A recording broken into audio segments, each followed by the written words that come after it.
Hey everyone and welcome back to another video. In this video, I'm going to show you how to report an item as missing on the Walmart grocery app. Now this video is going to be particularly useful for individuals. Let's say that you ordered groceries from Walmart and you have an item that's missing.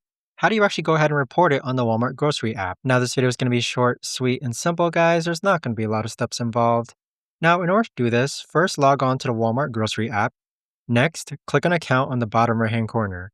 Next, click on View All next to Purchase History. Then on this page here, scroll down, and we're going to go ahead and click this curbside pickup. So once you click on this order, you want to go ahead and scroll down and click on Start or Return for a refund or replacement. So this is where you're going to select the item that's missing. So let's pretend our green onions are missing. Then click on Continue. Then as far as with what's the issue with the item, click on Select Option. And then you could also select past expiration. So if we choose a different item, let's say that this right here, this is where you would actually go ahead and select that the item is missing and then click on Continue. But that right there, guys, is the best and easiest way that I know of to actually go ahead and report an item as missing on the Walmart grocery app. If you guys know of a better or easier way to actually do this, let me know in the comments down below.